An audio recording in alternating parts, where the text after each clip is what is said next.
Well, good morning, good afternoon, good evening to everyone. In this brief video, we'll take a look at foul and grammar. Please remember that these fouls that we'll be touching upon and reviewing are major errors. And by major errors, these are things that are jarring to the reader. They should not be happening in college writing. What we'll be looking at here is the foul for verb tense. It's a verb foul.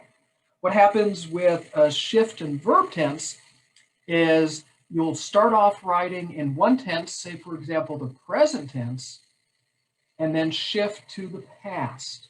Or you might be writing in the past tense and shift to the present. And this should not be happening. It's very confusing to the reader. So here's an example. The Iroquois Indians of the Northeast regularly burned land to increase open space for agriculture. In fact, the early settlers of Boston found so few trees that they had to row to the islands in the harbor to obtain fuel. Just how far north this practice extends is uncertain, but the Saco River in southern Maine appear to have been the original northern boundary of the agricultural clearings. Then, pressured by European settlement, the Iroquois extended their systematic burning far northward, even into the maritime provinces of Canada. All right, when we take a look here at this selection, what do we see? You can see that the tense as we start off is what? Past tense. We're relating a past event, indicated by ed. Regular verbs in English end in ed. All other verbs here have to line up in the past tense. Let's check. The early settlers found, that's also in the past. That's good. Had, good. Okay. Whoops, what just happened there? Did you notice that? Just how far north this practice extends. Whoops. Anytime you see VT on a graded paper, that means you've had committed a foul in verb tense. This practice extended because this is a past event we're relating. But the Saco River in southern Maine appear to have been, whoa, did you notice that? This is a very common error in verb tense that occurs because of the consonant sound t sounds a lot like d, right? And what happens with a lot of speakers today, we find ourselves in a hurry and we really don't enunciate. Appear to, appeared to. We have to have that ed ending. So just because there's this consonant sound here, t, and we might drop off the t from when we speak, that doesn't mean that it can happen in college writing. Another error in verb tense. Then let's check. Pressured, there we go. Extended, there we go, good. So we started off in past, we shifted into present, which is a foul, so we committed two fouls there. And then we went back to where we began. All right, let's take a look at this next paragraph. For 7 years, I called myself a swimmer, though I no longer do. Swimming, my one sport, provides a necessary outlet for my abundant energy. I always drew satisfaction from exertion and strained my muscles to their limit. I don't know why pushing forward in the water, as my muscles cry out in pain, sets off a booming cheer in my head.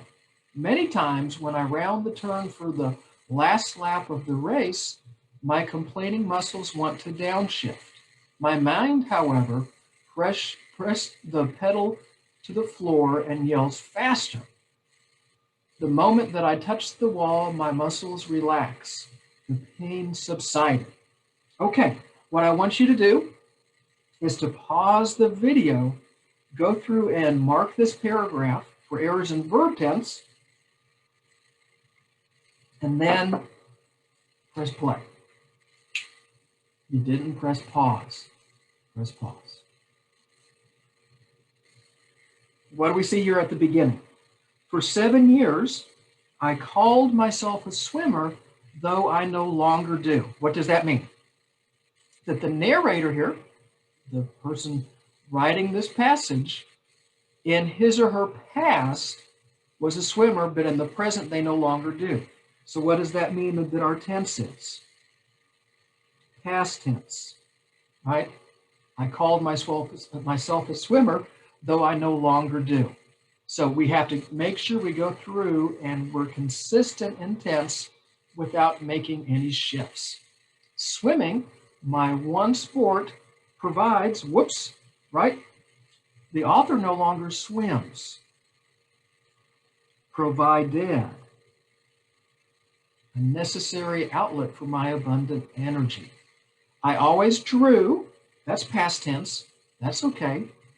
Satisfaction from exertion and did what? Strained, that's okay, right? There we go, we're keeping up with these EDs, endings on the regular verbs. My muscles to the limit. I don't know why pushing forward in the water as my muscles cry out. Nope. Muscles did what? Cried out in pain. Whoops, we got another one. Look at all these errors. Set off. So this would be an example of an irregular verb. Regular verbs, past tense is just ed, but irregular verbs don't. So this would be an example of an irregular verb, set off a booming cheer in my head. Many times when I whoop, there's another one. Rounded the turn for the last lap of the race, my complaining muscles want to downshift. You remember what we talked about up here? We have the same thing happening here. We have these two consonant sounds back to back, right? So what happens is that when we speak, we drop off the wanted to. We just say want to. And that's a foul. My mind, however, pressed the pedal to the floor. What's that? Pressed. That's good. And whoops, and yells. We don't want that. And yelled faster. The moment that I touched, here we go, the wall, my muscles, whoops, relaxed, and the pain, whoops, there's another one, subsided. Here we go. Wow, fouled out. Ooh, in that paragraph. Don't want that. Okay, we have one more practice paragraph dealing with the foul of verb tense. William Carlos described a struggle involving a doctor, two parents, and their daughter in the late 1800s. The doctor had to obtain a throat culture from the girl who was suspected of having diphtheria. This task is hindered by the frightened and uncooperative patient, Matilda Olson.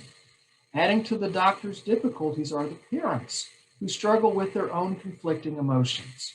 They want their daughter helped, but they do not trust the doctor. Sensitive to the parents' uncertainty, the doctor became more and more frustrated by Matilda's resistance.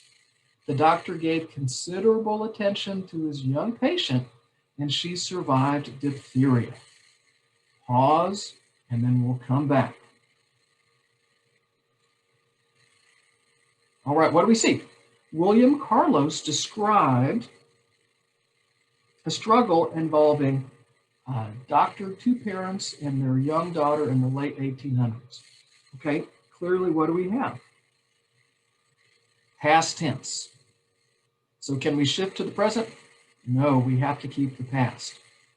The doctor had to obtain a throat culture from the girl who was suspected of having diphtheria. What about that? Yeah, we're still in the past tense. Got a good start here. This ordinarily simple task, whoops, that's present tense, was hindered by the frightened and uncooperative patient, Matilda Olson. Adding to the doctor's difficulties are, whoops, right, were. You have to be careful with these verb forms of the verb to be. You have to make sure that they're in the past. Were the parents who, whoa, there's another one, double in that sentence, who struggled with their own conflicting emotions. They want their daughter help. Whoop, another one. They wanted their daughter helped, but they, whoo, there's another one. Did not trust the doctor.